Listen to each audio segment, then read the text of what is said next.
지금부터의 관전 포인트는 어디에 두고 계십니까? 일단 실적 시즌이 이제 대충 마무리되니까 네. 3,000원 레벨까지 올라오는 과정에서 이제 소외됐던 종목들을 생각해 보시면 삼성전자, 삼성바이오로직스, 셀트리온, 그다음에 현대차, 기아차. 네. 그리고 2분기 실적 발표하고 나서 그다음에 요즘에 또 바이오 종목들이 약간 분위기를 잡는 태조 이방원부터 해서 지금 몇 년 올라오는 사이클에 중간중간 쉬는 구간 다 있습니다. 주도주 바뀔 거냐인 건데 요거는 제가 요 표 가지고 말씀을 드리면 분명히 기존에 좋았지만 2분기 실적 보고 실망감이 나오는 것들도 있고요. 폭삭갈이 계속 될 겁니다. 안 올랐던 주식이 뭐가 있을까?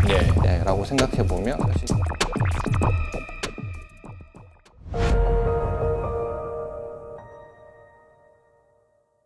3,200 올라오기까지 좀 네. 어떻게 증시 파악하고 계셨는지 총평부터 한번 부탁드리겠습니다. 일단 확실히 좀 유동성의 힘이 느껴지는 그런 장이 된 것 같습니다. 뭐 여러 가지 것들은 뒤에서 말씀드릴 건데 요즘에 뭐 사실 보면 저희도 주변에 이제 다시 한국장 쪽으로 좀 자금의 이동이 오는 게 많이 느껴지고 있고 예. 그다음에 실제 저희 펀드나 이런 것들 설정이나 저희도 자금 집행 들어오는 것들 보면 이제 좀 예전과 좀 다르다라는 게 좀 확실히 있고요.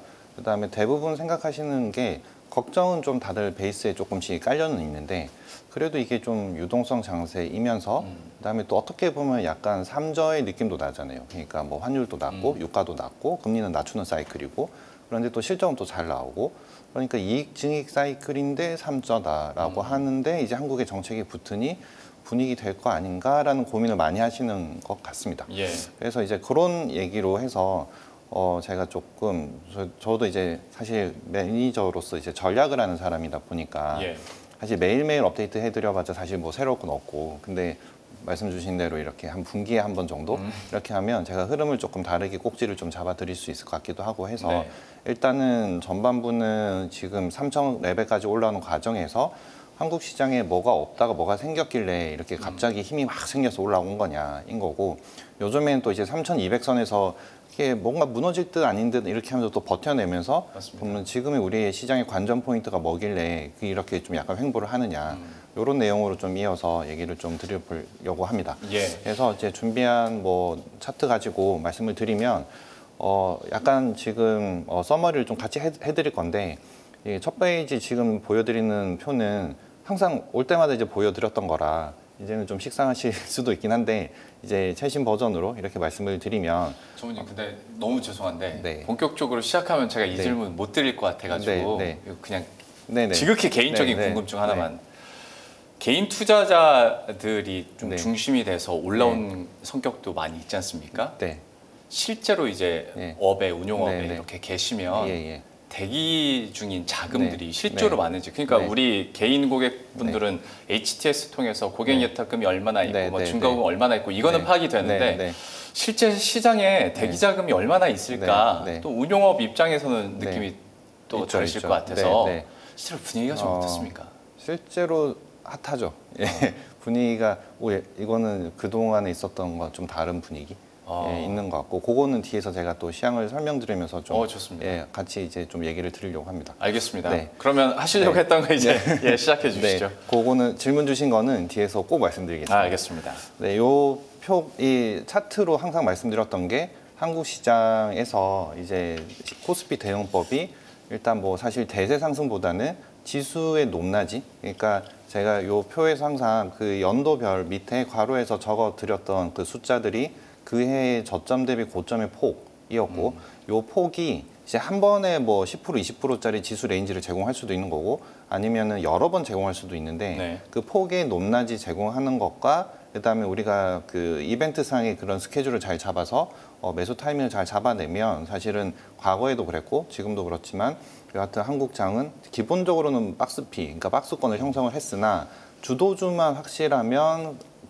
완연한 종목 장세로 수익이 쌓인다라는 게 이제 한국장 대응법이었는데 제가 이제 과거에 계속 한 2년 동안 말씀드렸던 게 지수의 채널이 좀 바뀌고 있다. 그래서 과거에 항상 그 이 표를 보여드리면서 2021년 6월 달부터 2022년 하반기까지는 줄창 빠졌지만 네. 이때 빠졌던 이유가 결국은 주가를 관리하는 실적이라는 거, 하나는 또 멀티플의 함수인 금리라는 거, 두 가지가 실적은 빠졌었고 그다음에 금리는 올리기 시작하는 사이클에 진입했던 게 이유였다. 근데 이제 23년도 들어서 보면 이제 22년 4분기부터 실적은 바텀아웃하기 시작했고 그다음에 금리는 이제 올리는 게 이제 점점점 둔화되면서 그러니까 이게 금리의 상승 그 그로스가 둔화되다가 이제 24년 들어서부터는 이제 정점을 찍고 내리는 사이클에 진입을 하니까 금리의 방향성이 바뀌었다. 예. 그래서 결론적으로 앞에서 보여드렸던 여러 가지의 요지는 금리와 실적의 방향성이 바뀌었기 때문에 하락 채널이 횡보 채널로 바뀔 거다였었고, 근데 그게 이제 지금 지나고 나서 보면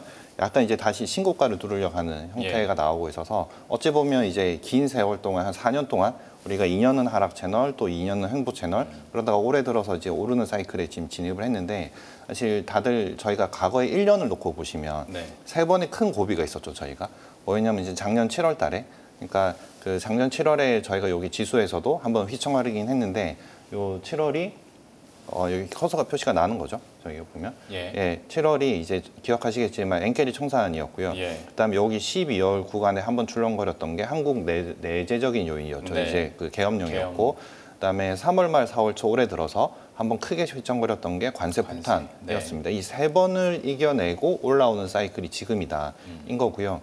그다음에 또 체감하시겠지만 저희가 2,300, 2,400이 3월 말 4월 초에 깨졌을 때 네. 요때 사실은 이제 그 전에 분위기가 한국장 해야 돼라는 분위기였다가 너무 빨리 급락이 나오니까 또 약간 공포 심리가 일으켜졌다가 그다음에 갑자기 V자로 반등이 나오기 시작했거든요. 네. 그러면서 쭉 치고 올라와서 사실은 아까 그 질문 주신 그런 대기 자금들은 2,800선부터 이제 조금씩 움직이기 시작해서 그게 3,000 넘어서 이제 시장이 들어오기 시작하는 형태를 네, 많이 네. 보였습니다. 그래서 지금 요 과정을 보여왔다여서 제가 시장 전체적인 채널에서 투자 채널이 바뀌었냐라는 거에 대해서는 기존의 의견 그대로 이제 가면 될 것 같고, 그다음에 지금 지수가 정고점을 향해 올라왔긴 했지만 지금 3,200선에서 저희가 계속 이렇게 관망을 하고 있는 상태이긴 하지만 그래도 지금 제 이뷰는 바뀐 게 없다. 그리고 요거를 말씀드리면서 항상 말씀드렸던 게 그럼 요 장에서 너는 뭐 살 거냐라고 했을 때 제가 항상 뭐 시장이 판이 어려워 보이지만 그냥 한국은 이제 시장 판을 봤을 땐 테크 전쟁이다였었고 그 테크는 여기 파란색 글자로 이제 IT 계열, 에너지 계열이 나뉜다. 였죠. 그리고 요것들은 또 각각의 세부 카테고리가 있기 때문에 각각의 또 섹터 종목 순환매가 계속 돌고 있는 거였고, 그런데 요게 큰 결이어서 사실 쉽게 안 끝날 것 같다라는 네. 걸 말씀드렸었고요. 그게 이제 그러면서 저희가 우스갯소리로 말씀드렸던 게 기억하시는 태조 이방원 네. 5개 섹터가 요때 22년 4분기부터 본격적으로 움직였던 게 태조 이방원이었는데 저희가 요즘에도 계속 이건 똑같이 울고먹고 있죠. 지금 조방원으로. 네. 그래서 이게 사실 쉽게 안 끝나는 거는 일단 탑다운에서 결이 크다라는 거. 네. 그다음에 관련된 종목들이 다 공통적인 게 구조조정이 끝난 상태에서 수주 베이스의 실적을 기반으로 산업 재편이 된 낙수 효과를 다 받아내고 있는데 미국이든 아니면 우리 자체 제조업의 모멘텀이든 간에 공급망에서의 중심적인 역할을 하는 기업들이다. 그리고 제조업이다 보니까 밸류에이션을 세게 받지 않는다. 그러니까 미디어인트 2차전지처럼 막 저희가 밸류에이션이 안 나와서 막 30배, 40배, 50배 막 땡겼던 그런 주식들이 아니라 단순 제조업이면 저희가 펄을 10배만 주죠. 근데 수출을 한다 그러면 15배를 주고 네. 그다음에 그 카테고리에서 사실 되게 제일 잘한다. 라고 인정받고 그다음에 이익 그로스가 20% 이상씩 나오면 퍼 20배까지 주는데 지금 다 글로벌하게 여기까지는 다 올라와 있는 섹터들이 우리나라가 지금 잘 되는 주도주들이었고 요 시장이 계속 왔다. 근데 요것들이 가장 큰 축인데 그 파란색 글자 밑에 제가 적어드렸던 게 한국만 또 잘하는 또 것들이 있다. 방산, 네. 바이오, 엔터 뭐 그 외로도 뭐 유가랑 금리가 빠지니까 뭐 유틸리티, 그 한전같이 대표적으로 이제 실적이 턴하기 시작하는 거. 그다음에 뭐 대한항공 같은 것들도 사실 원가가 빠지니까 실적 좋은 거 아니야? 뭐 이런 거. 그다음에 또 뭐 한한령 해제될 것 같으니까 관련 주식들. 그다음에 최근에 이제 우리나라도 보면 뭐 사실 외국인 인바운드가 엄청 좋으니까 네. 그러니까 외국인들이 들어와서 소비해 주는 것들. 그다음에 또 트럼프 들어오고 나서 미국 LNG 수출 등등. 그래서 제가 말씀드렸던 요지가 뭐였냐면 테크 전쟁인데 큰 축으로는 IT랑 에너지 계열로 나뉘지만 그거 아닌 카테고리들도 다 이런 측면에서 소위 말해서 그 밸류 체인상의 상단을 차지하고 있는 한국 대표 기업들이 되게 많고 네. 이 기업들이 시가총액 1등부터 50등까지 포진해 있고 그래서 제가 작년 말 올 초에 가장 주목해야 되는 부분이 시가총액 20등에서 40등 사이에 있는 기업들이 시총을 어떻게 바뀌낼 거냐가였었는데 그것들이 지금 사실 실제로 많이 올라와서 그래서 지난번에 보여드렸던 게 요거였죠.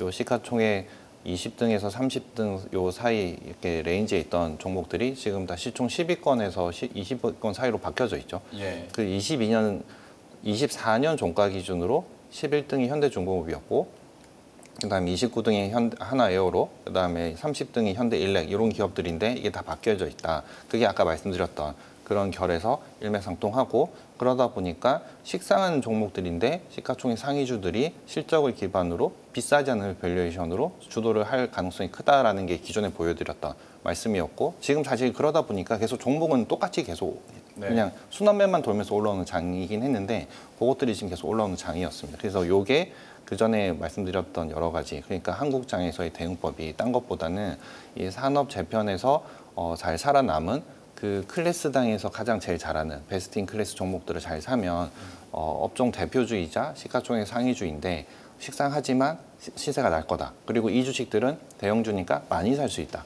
그래서 그걸로 이제 차별화를 하면 성과가 좀 퍼포먼스가 다를 거다라는 게 전에 말씀드렸던 내용들이었고요. 근데 이 상태로 왔는데 요즘에 이제 제일 많이 말씀드리고 그다음에 요거를 좀 이해를 시켜드리려고 했던 게 뭐였냐면 요 왼쪽 표 밑에가 코스피 지수 PBR 밴드 차트입니다. 네. 그래서 이 빨간색은 0.8배선, 그다음에 요 가운데선 0.9, 그다음에 앞에 거는 1배선인데 이게 포워드로 이제 PBR 1배선들인데 그냥 심플하게 PBR 1배가 그냥 3,000이다라고 이해를 하시면 되고요. 네. 뭐 디테일하게 뭐 뒤에 저희가 뭐 10포인트 차이를 이렇게 이해를 할 필요는 전혀 없고요. 근데 이제 여기서 이제 그러면 3,000까지 오는 과정에서 없다가 생긴 거 첫 번째 하나가 생긴 게 뭐냐면 이 밸류에이션 차트를 잘 보시면 빨간색 선이 0.8배 선인데 아까 제가 7월, 12월, 그다음에 올해 4월, 그다음에 과거에도 보면 우리가 큰 일들 겪었던 것들 보면 뭐 리만 사태, 코로나 등등이었는데 이 과거까지 쭉 보시면 이 2000년 이후로 이 0.8배 선은 사실 잘 지켰습니다. 잘 지켜냈고 하방 경직성을 유지를 했죠. 그리고 하방이 여기서 0.8배 선에서 경직성이 좀 보이면 그다음부터는 좀 일단 국민연금 중심의 큰 자금들부터 기금들이 투입되면서 시간 게임을 할 수 있으면 매집이 시작됐던 라인이 요 라인들입니다. 예. 근데 요때 왜 이 0.8배 선을 다들 할까라고 하면 사실은 이제 저희가 부도가 나지 않으면 기본값이 PBR 1배인데 네. 0.9면 10% 디스카운트니까 0.9가 1이 되려면 10% 그러니까 조금 약하죠. 근데 0.8이 1이 되면 한 30% 정도의 지수의 그 반등이 나올 수 있으니까 그러면 종목은 몇십 프로가 더 나올 수 있으니 그래서 저희가 견딜 수 있으면 시간 게임 할 수 있는 장기간의 자금들은 요때부터 집행이 됐었거든요. 네. 예, 요거는 계속 이번에도 마찬가지였고 네. 이번 3, 4월에도 마찬가지였습니다. 그런데 사실 이거는 되게 수급적인 논리고 그다음에 올해처럼 시장 빠질 때 딱 두 개가 시장을 받쳐줬죠. 외국인 기억하시겠지만 계속 매도를 쳤는데 일단 국민연금 자금이랑 그다음에 기타 법인 자금이 외국인 매도를 다 받아쳤습니다. 근데 그거는 딴 건 없고 그냥 요 가격이었습니다. 그래서 여기서 포인트 하나 생긴 게 뭐냐면 일단 수급적으로 하방 경직성을 과거에 보였던 근데 딱 두 번 이 0.8이 깨진 적이 있거든요. 네. 코로나 때랑 IMF 때. 예. 요 정도 급 아니고서는 사실은 실적이 버텨내는 선에서는 버텼다. 근데 이거는 기계적으로 저희 같이 매니저들이 자금을 집행하는 라인들이었는데 없다가 생긴 게 하나가 여기서 붙죠. 뭐냐면 이제 상법 개정안이라는 밸류업입니다. 그래서 요즘 이제 다른 많은 분들이 오랜만에 시장에 밸류를 업 시킬 수 있는 장이 왔다라고 하는 것 중에 가장 근간이 요건데 이게 0.8배 선을 과거를 조금 앞에 가서 보시면 이 17년, 18년도부터 보면 우리가 그래도 그 앞에를 보면 0.9에서 한 배 선에서 왔다 갔다 하던 이 시장이 17년, 18년 이후로는 이제 0.9를 깨고 내려오기 시작하죠. 네. 요때 등장했던 단어가 뭐였냐면 저거였죠. 코리아 디스카운트. 1분씩 저성장이 들어갔다. 그래서 코스피 ROE를 봤더니 8%네? 그럼 PB 0.8. 이게 이제 요때 작동했던 논리였고 사실 요때가 또 저것도 있죠. 하나가 좀 이건 어째 보면 국내 요인인 것 같긴 한데 정권이 바뀌었죠. 그래서 이때 문재인 대통령 시절이었고 요때 뭐였냐면 법인세를 올리기 시작했죠. 네. 그래서 국내 기업들 실적이 좀 빠지기 시작했습니다. 그래서 그러고 이제 트럼프 들어오면서 관세도 때렸고 그래서 여러 가지 이유들이 복합적으로 하면서 때려왔지만 밸류에이션을 건드렸던 건 뭐였냐면 결국은 코스피 디스카운트 그게 1분씩 저성장이 들어갔다 였는데 이제 반대로 1분씩 밸류업을 하죠. 1분씩 밸류업의 타겟 포인트가 얼마입니까? PBR 1.5가 나오죠. 그래서 지수가 1.5 타겟 레인지로 해서 뭐 사실 4,500, 5,000선의 단순 계산 아까 네. 제가 PBR 한 배가 3,000이라고 했으니까 1.5면 당연히 4,500 계산법이 나오고 네. 그러기 때문에 없다가 생긴 거 신정부가 들어와서 어쨌든 모멘텀을 만들어줬고 그다음에 이게 정권 초기이기 때문에 어쨌든 강력하게 여당도 거대 여당이니까 이 법을 계속 만들어내면서 그동안 한국에 없었던 내재 요인을 좀 만들어 보려고 하는 모멘텀이 생겼다. 그리고 그게 사실 상법 개정안 초안 나오면서 분위기 잘 만들었기 때문에 그렇게 갔고 지금은 이제 뒤에서 또 말씀드리겠지만 사실 상법 개정안 후속 조치들 그다음에 사실 세법 개정안 가지고는 조금 노이즈 많이 만들어 버렸죠. 네. 그래서 좀 실망 매물이 나오게 만들긴 했는데 여하튼 첫 번째 없던 게 생겼다 그거인 거고요. 두 번째가 아까 이제 질문 주신 수급인데 그러면 네. 그 수급 두 번째 가기 네. 전에 너무 이제 달리셔서 제가 잠깐 한 번만 정리를 하고 또 그 격가지 질문 하나만 더 드리겠습니다. 그러니까 지금으로서 뭐 밸류 측면에서 우리가 다시 업이 된 건 알겠는데 그때 오시기 그러니까 지난번 출연분이랑 지금이랑 또 달라진 것 중에 하나는 관세 이슈 관련해서 관세 협상 관련해서 그때 당시에는 이제 막 발표가 돼서 지수가 급락했을 네. 당시였고 네. 지금은 연기되고 네. 하다가 결국 협상은 됐는데 이 관세 이슈는 더 이상 이제 어떤 국내 증시의 불확실성으로 작용 안 할 거라고 우리는 봐도 되는지 이 사안에 대해서는 네. 좀 어떻게 마무리 지을 수 있을까요? 그러니까 시장이 저희가 그때 3월 말 4월 초에 흔들렸던 이유는 네. 한 개죠. 저희가 관세를 이제 트럼프의 관세는 목적이 아니라 수단이라고 생각을 했었는데 그 짧은 며칠 동안에 목적이 아니라 수단이 아니라 목적인해가 되는 순간 그러니까 네. 투자자들의 마음이 흔들렸던 순간 그리고 실제 트럼프는 그런 가격형 액션을 해버렸고 그래서 우리가 다들 시장 참여자들이 일기 때를 경험해봤고 결과값을 받지 않냐 일기 때도 보니 6개월 뒤에 봤더니 다 흐지부지 돼 있었고 아무것도 아니었다라고 해서 이제 그렇게 생각하고 있다가 2기 때는 아닌가 보네가 되는 그 순간 한번 출렁거렸던 거고요. 예. 그리고 모든 게 극단값을 보고 나면 그다음부터는 어차피 이게 정치니까 수습의 과정이 들어가는 거죠. 그러면 우리가 요 정도의 극단값을 경험했던 상태에서 수습이 들어가면 변동성은 줄어드는 과정이라 사실 끝나지 않았기 때문에 이제 종식됐다라고는 말씀 못 드리지만 그래도 그때 봤던 그런 과격한 급등락은 지금은 발생하기 좀 힘들다라고 말씀드리고 그거는 이제 관전 포인트를 한번 또 뒤에서 말씀을 드릴 겁니다. 알겠습니다. 네, 그래서 그런데 하나만 더 첨언드리면 이 오른쪽 차트를 보시면 이게 실적입니다. 실적인데 요 밑에가 이제 연도별로 제가 1990년 이후로 쫙 해놓은 거거든요.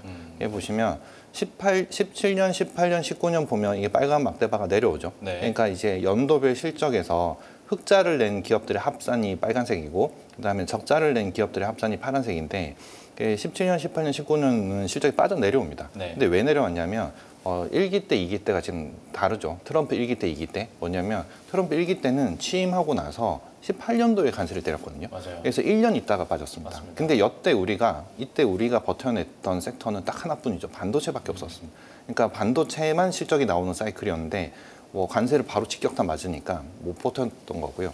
근데 요즘은 이번에 2기 때는 들어오자마자 바로 관세 때렸죠. 네. 그리고 지금 수습 과정에 있는 건데 네. 지금 이제 작년에도 그렇고 올해도 그렇고 코스피 영업이익이 작년이 사상 최대치였고 올해는 그렇죠. 작년이 처음으로 실적이 나온다는 만큼 제대로 나왔고 그다음에 올해는 사상 최대치 나왔고 지금 1분기도 사상 최대치인데 2분기도 다들 걱정은 했으나 발표난 내용들을 보면 대기업들은 웬만큼 다 실적 서프라이즈였고 환해 효과가 있었지만 제품의 믹스 개선으로 다 극복됐던 네. 내용이 좋아진 이유가 뭐냐면 그때는 1기 때는 반도체 하나뿐이었으면 지금은 수주 베이스의 제조업들이 실적을 베이스를 깔아놓고 네. 이 와중에 삼성전자, 셀트리온 이런 큰 주식들이 2분기 실적 나서 반등 나오기 시작하고 그다음에 이런 한정 같은 영원 적자를 냈던 기업들이 드라마틱하게 흑전을 하고 그러니까 이게 다른 옛날에는 거죠. 제조업이어서 네. 밸류를 못 봤던 네. 업종들이 네. 지금은 톡톡히 맞습니다. 효자 노릇도 해주고 있어요. 네, 왜냐하면 트럼프 때문에 우리가 두 가지가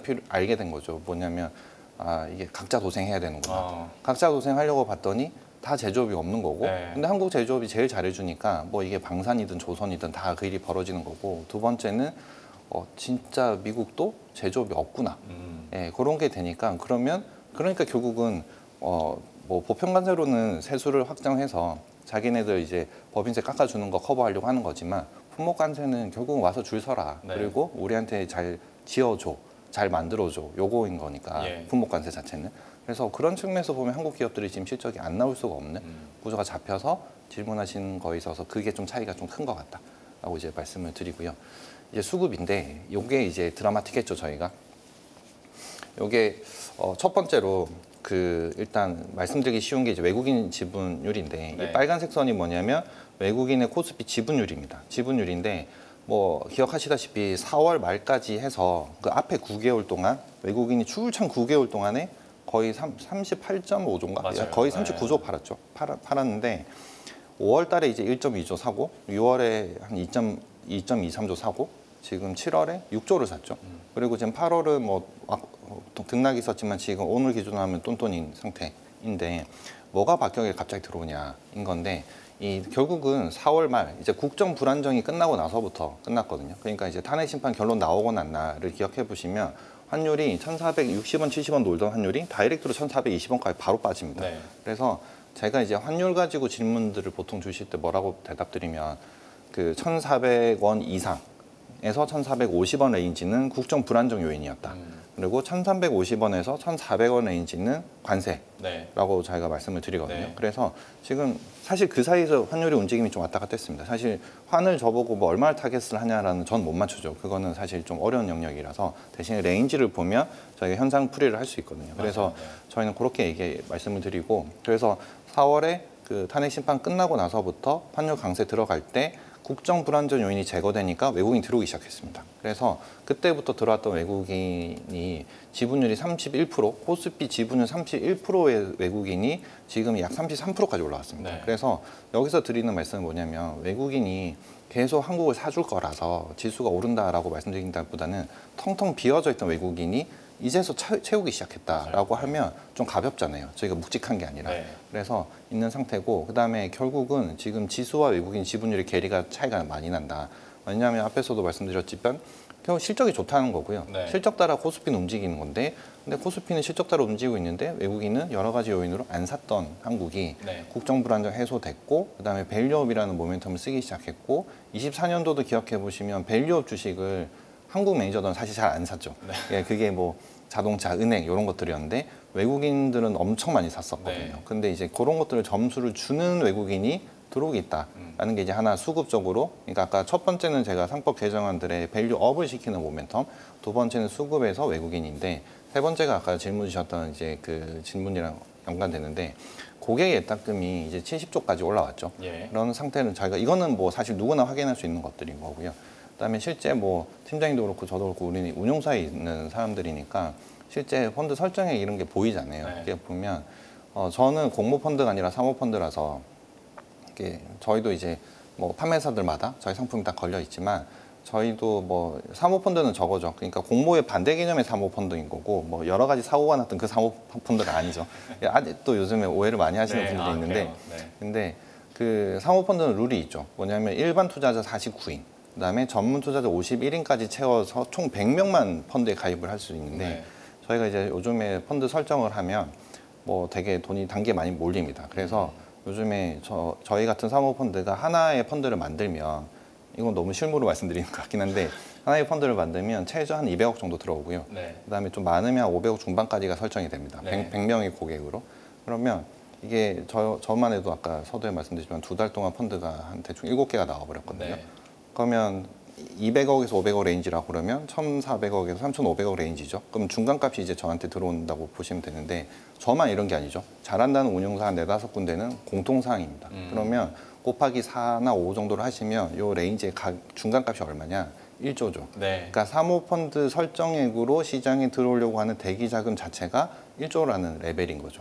사실 올 초에도 그러니까 저희는 공모이지긴 하지만 공공연하게 사모 쪽으로 대기 자금이 그때 당시에는 지금처럼 시장이 이렇게 만개하기 전이었음에도 불구하고 대기 자금만 조 단위로 계속 있고 언제든지 쏠 준비는 돼 있다 막 이런 얘기는 많이 했었는데 실제로 그런 자금이 눈에 보이셨던 거네요. 네, 근데 그게 아까 막 연초부터 엄청 세게 들어왔다는 거 아니고 이번에 2,400 한번 출렁하고 나서 올라올 때 2,700, 800선부터는 좀 다들 자신감이 많이 붙으신 것 같고요.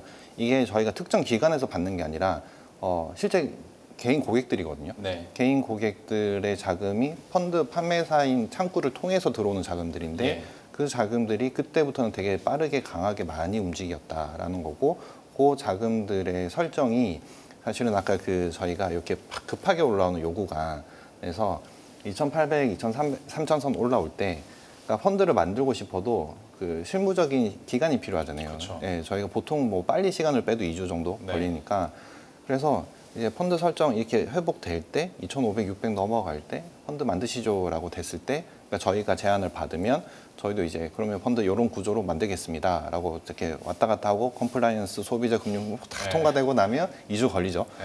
그 기간 그래서- 얼마나 애타요. 네. 시장 계속 오르고 네. 있고. 그런데 그 기간 동안 이렇게 다 올라 버렸죠. 네. 그래서 실제 설정된 펀드들이 6월 말 7월 초 사이에 그러니까 6월 중순부터 7월 초 사이에 3천 넘어서 웬만큼 다 설정됐거든요.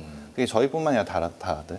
그래서 뒤에서 설명드릴 시황이랑 여기서 이어질 건데 그 대기 자금들이 3천 넘어서 6월 말 7월 초에는 사실 자금 집행을 많이 안 했죠. 네. 왜냐하면 7월 조정설 등등 각종 이슈들을 저희가 체크를 해야 되고 네. 그다음에 지금 7월이 오늘부로 웬만하면 실적 시즌이 대충 끝났거든요. 아직은 14일까지긴 해도 웬만큼 다 발표해버렸기 때문에 저희가 실적 발표 확인하고 옥석 가리기 하면서 종목 사야지라고 되니까 이 사모펀드로 설정된 자금들은 집행을 많이 안 했던 거죠. 네. 그러다 보니까 3,000선에서 며칠, 3,100선에서 며칠, 3,200선에서 며칠 하지만 다들 기다리는 조정이 많이 안 나오고 하는 거는 개인분들도 많이 사시지만 외국인은 일편단 지금 사고 있고 네. 그다음에 기관들도 타이밍이나 그 레벨에 맞춰서 자금 집행을 하기 시작하는 상태라 그래서 사실은 시장에 과거에 없던 자금들 그러니까 무한부신의 국내 시장에 대해서 이제는 뭐 외국인도 들어오는데 국내 자금들도 먼저 움직이고 있다라는 거고 이 상황이니까 사실은 지금 사실 뭐 그런 좀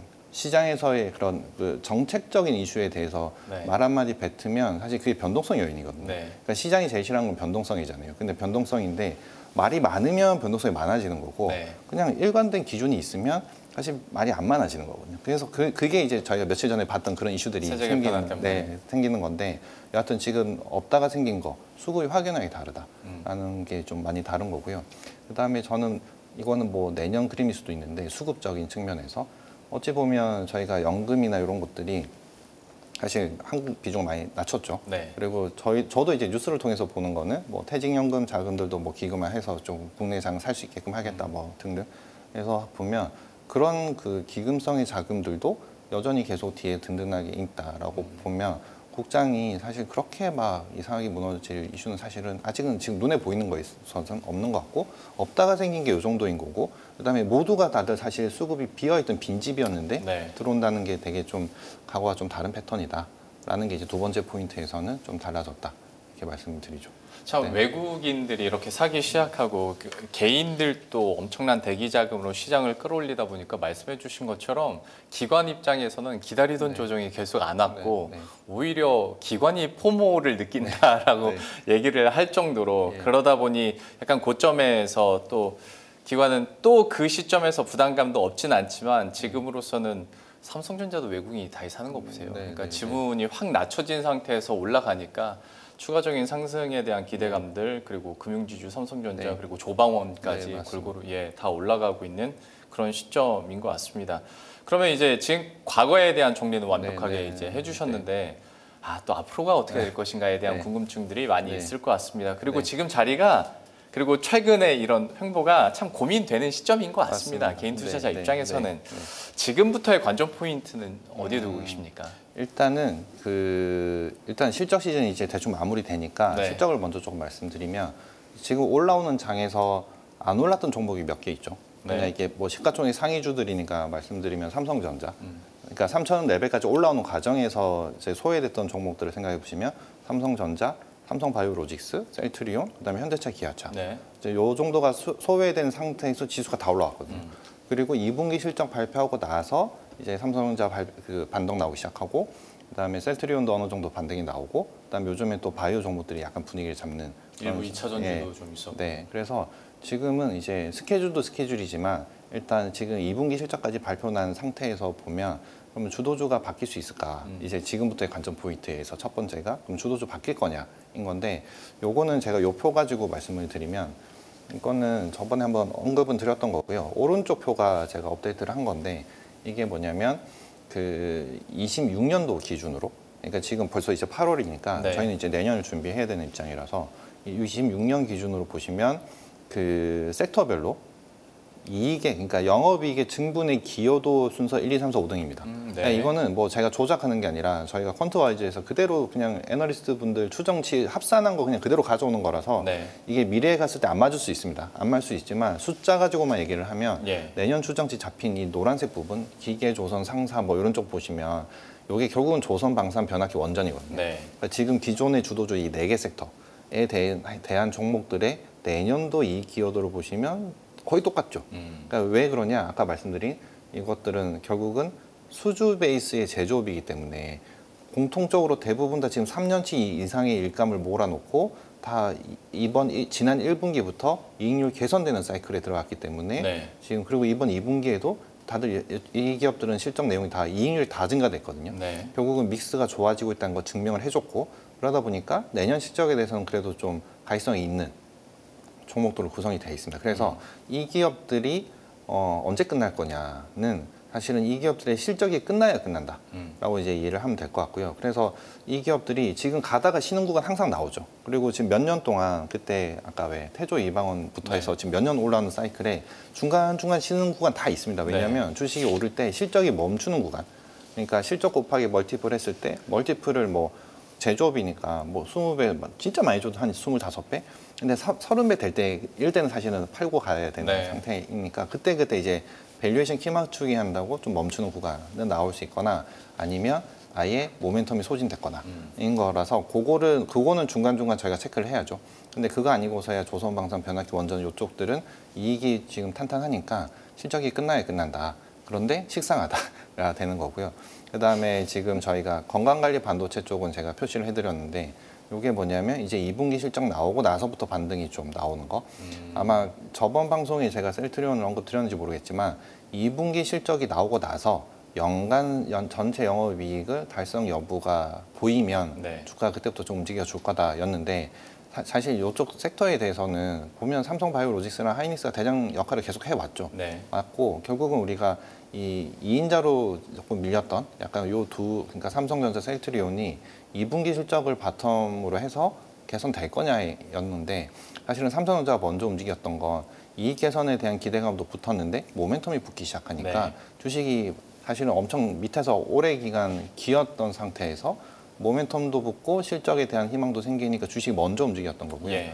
지난주에 이제 셀트리온도 보면 내용이 되게 좋았는데 매출액이 작년 대비 올해 7천억 이상 증이익이고 영업이익도 한 뭐 작년 대비 올해가 한 6천억, 7천억 증이익인데 그 네네. 말은 이제 이익률이 엄청 센 것들이 매출이 커진다는 거거든요. 네. 근데 보면 진펜트로만 쳐다보고 있죠, 다들. 그래서 근데 그거는 이익 증분이 그러니까 매출 증이익이 뭐 1,000억대밖에 안 나오는 거죠. 근데 그런 거에 매몰돼서 이렇게 다 보다 보니까 소외됐던 종목들이 나왔다는 거죠. 근데 기업들이 실적 발표하고 나니 좀 개선되는 형태가 나오니까 여기서도 보면 중간중간 가끔씩 툭툭 튀는 구간이 나옵니다. 네. 그래서 안 움직였던 종목들도 지금 대형주에서 기회가 좀 있다라고 보면 이것도 아까 같이 결합해서 보면 지수가 여기에서 만약에 이것들이 움직이면 쉽게 밀리기 힘들다이고 지난주에 보시면 딴 거 주도주 다 쉴 때 삼성전자 움직여 버리니까 네. 지수 안 밀려 버렸죠. 예. 그래서 사실 지난주가 저희 같은 매니저들 정말 힘든 구간이었는데 왜냐하면 저희는 수익이 안 나지만 지수가 올라 버리니까 네. 그래서 그런 구간들이 있기 때문에 지금 또 관전 포인트는 이번 8월 14일 날 종료되는 2분기 실적 다 보고 나서 분명히 기존에 좋았지만 2분기 실적 보고 실망 매물 나오는 것들도 있고요. 옥석갈이 계속 될 겁니다. 그런데 기존 주도주 조선, 방산, 변압기, 원전은 아까 말씀드린 대로 실적이 꺾이느냐, 모멘텀이 꺾이느냐, 그것만 좀 체크하시면 될 것 같고 나머지 이쪽, 그러니까 지금 사실 큰 결에서 요 네 개랑 반도체 바이오가 또 한 축이잖아요. 네. 그래서 이쪽은 또 사실 상대적으로 소외됐었기 때문에 이번 실적을 기점으로 이렇게 반등의 기미가 만들어질 거냐. 근데 숫자상으로는 뭐 만들어진 느낌인 거고 가운데 끼어가지고 있던 것들이 뭐냐면 좀 말랑말랑한 섹터들 저희끼리 말할 때 그 유통 뭐 엔터 뭐 이런 것들이었죠. 근데 이쪽도 실적 또 잘 나오니까 주가가 또 조정 나왔다고 또 반등 나오고 네. 이런 형태가 계속 반복될 것 같습니다. 그래서 주도주 바뀔 거냐, 섹터 순환매 바뀔 거냐라고 하면 시장 그렇게는 많이 안 바뀔 것 같다. 왜냐하면 작년은 저희가 하반기 때 다들 또 걱정하셨던 게 작년 하반기부터 시장이 무너졌으니까 그 뭐 수익이 난 건 챙겨야 되고 뭘 살려면 이제 팔아서 사야 네, 되는 장이었는데 지금 돈이 들어오니까 사고 싶고 그냥 사는 장이거든요. 그래서 그게 좀 많이 바뀌었다라고 이제 보시면 이제 앞으로 볼 때 하나 더 봐야 되는 거고 두 번째는 이제 제가 그 서두에 말씀드린 지수의 높낮이 폭, 그다음에 뭐 살 거냐 이걸 다음 레벨로 그럼 언제 뭘 살 거냐인 건데 요게 이제 잘 보시면 제가 좀 크게 윗단에 앞에는 이제 1월부터 쭉 6월까지 왔죠 저희가 왔고 7월 들어서 그 얘기가 돌았죠 7월 조정설 이제 7월 조정설이 들었는데 왜 얘기가 돌았냐 8월에도 8월 조정설은 얘기했었는데 그래서 조정설이 나온 게 지금 약간 도돌이표 같거든요. 네, 왜 도돌이표냐면 지금 6월 말인데 7월을 바라본다라고 생각을 해보시면 그때 우리가 뭘 걱정했냐면 일단 7월 8일 확인해야 된다. 관세 유예 90일 종료되니까. 맞아요. 그다음에 OBBBA 법안 요거 통과 안 되면 9월달 셧다운이다 미국인 거였고 그다음에 FMC도 7월 31일 있는데 이것도 안 내려주면 어떡하지? 이런 것들이었습니다. 그런데 이게 7월 첫째 주에 주말이랑 월요일 넘어오는 새벽 사이에 갑자기 드라마틱하게 관세는 8월 1일까지 유예 네. 했으니까 또 이게 또 한 달 지연됐죠. 그러니까 도돌이표가 발생한 거죠. 그리고 지금 또 도돌이표인 이유는 품목관세를 확인해야 되는데 이 품목관세 최종 법안들은 결국은 9월 가면 또 확인되거든요. 그래서 지금 이제 트럼프가 뭐 저기 먼저 언급을 했던 것들은 끝나지만 품목관세 최종안은 아직 우리가 못 봤으니까 네. 그걸 좀 대기를 하고 있는 거라 결국은 요것들이 또 도돌이표처럼 8월에도 작동하고 있다라고 봐주시면 되고 요 파란색은 결국은 미국 쪽의 이슈들이었고요. 그다음에 FMC는 그러니까 이제 우리가 관전 포인트 첫 번째 관세였고 네. 두 번째는 이제 페드였는데 페드는 7월은 사실은 저희 다 기정사실처럼 이제 동결. 그렇죠. 예, 그리고 나머지 기간에 내려줘야 된다는 그 신뢰성만 좀 확보하면 이슈는 아니다였는데 이게 못 내릴 것 같다, 안 내릴 것 같다 이 노이즈가 생기면서 중간중간 좀 흔들렸죠. 근데 이번에는 지금 또 갑자기 9월은 무조건 거의 100%의 확률로 지금 내린다는 컨셉이 바뀌었죠. 일주일 사이에 네, 확 바뀌었죠. 그랬죠. 그래서 그 인플레이션, 관세 영향에 엄청 민감하게 움직였는데 결국은 이 9월 달 FMC를 저희가 또 한번 확인해야 된다라는 게 좀 있고 그러다 보니까 두 번째 관전 포인트 패드는 어떻게 될 거냐라는 게 있었고요. 세 번째가 이제 국내 요인인데 이제 상법 개정안이 나오면 이제 사실은 결과값을 봤으니 예. 세론이 나온다. 이제 요거였었고 그러다 보니까 상법 개정안 이후에 후속 조치가 뭐냐. 그래서 7월에서 9월이 이제 정기국회니까 이제 9월 3일 이전까지 이제 법안들이 올려져서 그 국회로 넘겨야 되는데 네. 그 사이 노이즈들이 뭐가 나올 거냐였었고 7월에 어쨌든 상법 개정안 했으니 6월까지 시세는 좋았으니까 한번 차익 실현하자였었고 8월은 세법 개정안 나오니까 사실 이거는 리스크다. 네. 이게 이제 한국의 그 이슈들이었죠. 그래서 그거가 저희가 실제 어쨌든 거쳐버렸죠. 그 과정을. 그래서 7월이 이렇게 한번 조정처럼 지나갔고 이 중에서 일단 그래도 다행히 극단값을 다 보고 지나간 거. 네. 관세는 일단 저희는 우리나라 거는 본 것 같고 그다음에 상법 개정안 뭐 세법 개정안이 아직 있지만 지난주에 그 한 2주 전 이제 2주 전이죠. 2주 전에 우리가 봤던 그 10억의 극단값이 네.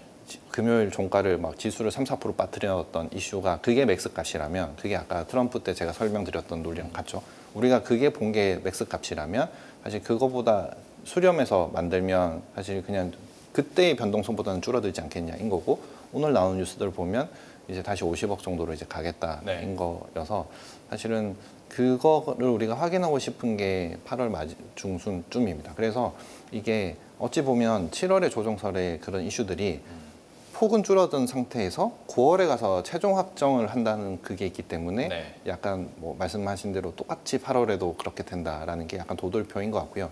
요 과정에서 우리가 확인하는 거는 한 개죠. 지금 실적입니다. 네. 그래서 실적은 이미 다 확인을 했기 때문에 이 변동으로 인해서 발생했을 때 가격에 매력을 주는 실적이 안 꺾인 주식은 다시 사도 되는 타이밍인 것 같고 굳이 저희가 이 9월 전후로 했을 때 모멘텀을 좀 찾아보면 이 제가 국민성장 펀드라고 적어놨는데 예. 이게 뭐냐면 결국은 이제 장관이나 다 정해졌죠. 다 정해졌기 때문에 이제는 이제 액션이 나와야 되죠. 그러면 저희가 한 것 중에 안 한 게 뭐가 있을까라고 보면 이제 결국은 AI, 바이오, 뭐 2차 전지, 콘텐츠, 방산 이런 것들을 새 정부 경제 성장 전략이 나와야 되는 상황인 거죠. 그러면 이 중에서 우리가 주식 측면에서 좀 끌고 갈 수 있는데 안 올랐던 주식이 뭐가 있을까? 예. 라고 생각해 보면 사실 그래서 어찌 보면 바이오 섹터가 사실 올해 쉬었거든요. 네. 지수를 전혀 못 쫓아갔고 많이 쉬었는데 그래도 바이오 빅테크들은 사고를 안 치고 계속 그 시험 결과도 나오고 기술 수출도 하고 있고 아까 삼성 바이오로직스나 셀트리온 같이 큰 주식들도 실적으로 증명해내고 있기 때문에 뭐 이게 벤처 투자법이 개선되고 등등이 다 얽히면 기회 요인이 좀 있을 수 있지 않겠냐. 그러니까 요거는 저희가 뭐냐면 스케줄상 모멘텀이 될 만한 거. 그리고 상법 개정안도 세법도 10억으로 안 떨어지면 오히려 코스닥 대장주인 바이오도 역할을 할 수 있을 것 같고 이건 사실 로직을 만들어 보는 거죠. 지금 제가 이게 간다 이런 측면보다는 그렇게 하면 좀 기회 요인이 또 생기면 시장에 또 새로운 먹거리가 나타나니까 좀 될 것 같고 그다음에 9월이 끝나면 또 국내 요인이 하나 더 있어요. 에이펙 정상회담. 네. 근데 요때 결국은 일단 뭐 트럼프가 오든 아니면 시진핑이 오든 누군가라도 와주면 각각에 대해서 모멘텀이 생기니까 트럼프가 오면 밸류체 인상의 이슈가 생기는 거고 시진핑이 오면 또 한한령 관련 이슈들이 생기는 거니까 이런 것들은 또 9월 우리가 이런 약간 도돌이표 근데 약간 변동성은 줄어든 도돌이표를 앞뒤로 확인할 수 있거든요. 그래서 이런 게 지금 남은 구간이지 않겠냐 이고 그래서 저는 저희 관전 포인트 1번 관세, 2번 페드, 3번 상법 개정안 이후의 후속 조치 이제 요 세 가지가 우리 지금 시나리오인데 약간은 도돌이표처럼 되고 있기 때문에 요즘에 3,200선에서 어찌 보면 돈은 안 빠져나가고 계속 관망하고 종목 장세가 좀 더 붙는 이유는 지금 요 형태다. 그래서 요것 중에 이 세 가지 중에 한두 개라도 조금 더 완화되면 좀 더 방향성을 잡고 갈 수 있지 않을까여서 뭐 사실 요렇게 해서 시장을 보면 뭐 어차피 저희가 3천 넘어서 설정되거나 아니면 3천 넘어서 좀 용기 내서 시장에 들어온 자금들은 뭐 요런 형태로 저희가 좀 가격 조정을 좀 잘 활용을 하면 또 좋은 종목 잘 건질 수 있는 상황이 되지 않겠냐. 예, 이렇게 판단하고 있습니다. 그래서 제가 오늘 아까 서두에 말씀드리려고 했던 3천 올 때 있었던 업사가 생긴 거, 그다음에 지금부터 우리 관전 포인트, 그다음에 주도주 바뀔 거냐는 뭐 이렇게 하면 대충 서머리를 좀 드릴 수 있는 것 같습니다. 네. 그러니까 전무님의 시장 전반적인 흐름이나 정리에 대해서는 저도 100% 동의를 하고 또 굉장히 많은 걸 배웠습니다. 근데 개인 투자자 입장에서는 또 한편으로 걱정이 되는 게 개인 투자자는 이렇게 시장 전체를 보거나 섹터 전체를 파악하기보다는 개별 종목으로 대응하시는 분들이 워낙 많다 보니까 거기서 오는 질문 몇 가지만 좀 드릴게요. 일단 바이오 섹터에 대해서도 긍정적으로 얘기를 해주셨는데 일단은 솔직히 저는 그러니까 셀트리온이나 삼성 바이오로직스는 약간 바이오라는 느낌보다는 뭔가 가치주 느낌, 약간 그런 느낌이 더 강합니다. 워낙 숫자가 오랫동안 받쳐줬으니까. 이외에 그러면 개별 종목으로서의 바이오 섹터들에 대해서도 더 긍정적일까? 아니면 여기는 말씀하신 것처럼 페드 금리 인하 하는 거는 보고 나서 좀 들어가는 게 맞는 것인가에 대한 고민거리가 좀 하나가 있고 또 한 가지는 이제 순환매 얘기도 너무 자연스럽게 얘기를 해주셨지만 또 반대로 개인 투자자 입장에서는 이거 잘못하면 맞습니다. 녹아내리기도 정말 쉬운 그런 장세일 수도 있거든요. 스트레스도 많이 받으실 테고 각각에 대해서는 개인 투자자들이 어떤 전략을 좀 가져야 될지 궁금해서요. 바이오는 일단 두 가지로 나눠야 된다고 생각을 하는데 하나는 제조업스러운 바이오 그리고 진짜 기술 바이오 그러니까 바이오테크죠. 그러니까 제조업스러운 바이오는 그냥 너무 뻔합니다. 이렇게 아까 셀트리온, 삼성 바이오로직스 캐파 커지고 수주 계속 받고 그다음에 원가 개선 계속 하고 있고 그래서 그냥 그 실적으로 보는데 결국은 이거는 약간 좋은 기업 사놓고 장기 투자 가야 되는 형태여서 개인 투자가들은 좀 싫어하실 수도 있을 것 같아요. 근데 이게 좀 안전한 마진을 먹을 수 있다는 거고요. 왜냐하면 삼성 바이오로직스랑 셀트리온 비교해 보시면 그 삼성 바이오로직스는 시총이 80조죠. 셀트리온 40조죠. 근데 올해 들어서 이익의 레벨이 비슷한 구간으로 진입하는 구간이기 때문에 그러면 둘 다 성장을 하는 회사고 심지어 삼성 바이오로직스는 12분기 연속 실적 서프라이즈입니다. 그리고 셀트리온은 올해부터 점프하는 구간이죠. 그러면 주식은 어디에 반응하냐? 이익 증감률이 더 센 쪽에 반응하죠. 그러면 당연히 좀 더 핫한 쪽으로. 그럴 거면 이런 느낌이 개인 투자가분들한테도 좀 사실 뭐 언제 움직일지 모르겠지만 어떤 트리거가 발생하면 움직일 텐데 뭐 그런 것들이 있을 수 있다인 거고요. 바이오텍은 사실은 뭐 너무 작은 종목들을 많이 건드리실 필요 없이 지금 바이오 빅테크 어차피 너무 뻔히 아는 그 바이오 빅테크로 하시는 게 좀 편하다. 왜냐하면 이제 완전한 스노우볼이 돼버린 거죠. 그래서 이 기업들이 뭐 한 개 가지고 뭐 연구개발해서 수출했다 이게 아니라 지금 스노우볼처럼 커져버려가지고 연구개발 모멘텀이 각자가 덩치가 커졌는데 계속 만들어준다는 거죠.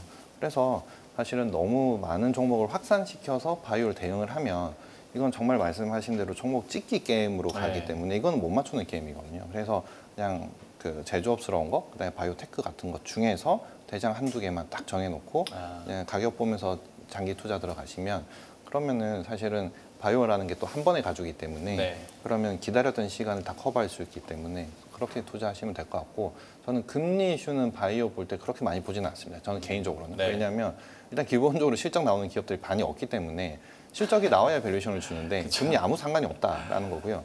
두 번째는 요새는 그러니까 돈이 없는 기업은 고금리일 때 자본 조달을 못해서 이슈가 생길 수는 있죠. 네. 그래서 금리 때문에 밸류에이션이 안 나온다 이게 아니라 금리 때문에 이 기업이 자금 조달이 안 돼서 망할 수 있어. 그래서 사면 안 돼. 라는 거는 저는 동의하거든요. 네. 근데 우리가 어차피 투자할 기업은 그게 아니기 때문에 그래서 그건 그렇게 염려하지 말자. 오히려 그것 때문에 빠지면 매수 찬스다라고 보는 거라서 금리 굳이 확인할 필요는 없다라고 보고 그리고 어차피 지금 상황이면 9월이면 내릴 거거나 아니면 트럼프 1기 때 파월 액션을 봐도 끝까지 버티다가 결국 마지막에 몰아서 내려버렸거든요. 그래서 결국은 방향성 올린다는 건 아닌 것 같고 내린다라고 하면 되지 않겠냐인 거고요.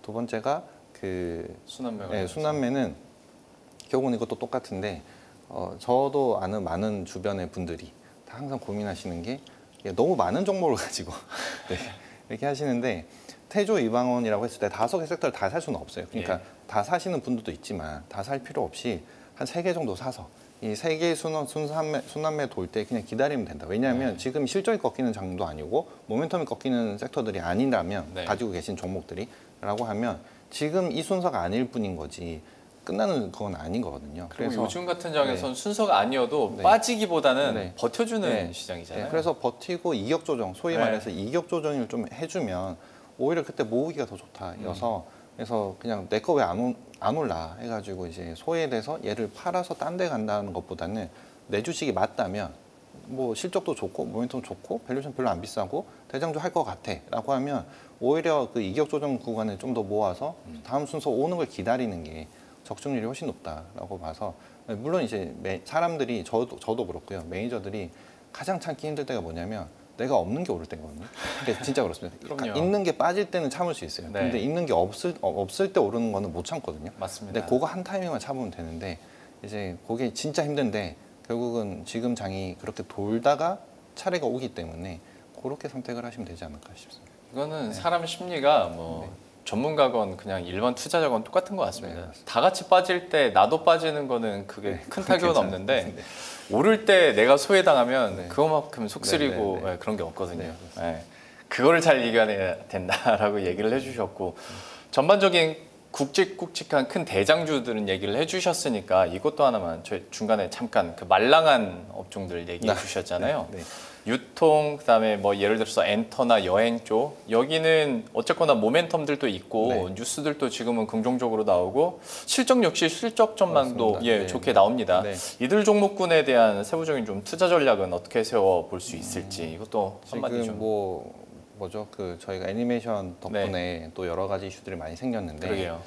결국은 저희가 체감하는 부분이죠. 이런 것들은 뭐냐면 저희가 길을 다니다 보면 외국인이 정말 많죠. 네. 그리고 외국인이 많고 다양해졌고 예전 같았으면 그냥 뭐 아시아계 정도였으면 지금은 정말 진짜 먼 나라에서도 많이 오는 국립중앙박물관에 사람이 역대급으로 그렇죠. 많이 왔답니다. 네.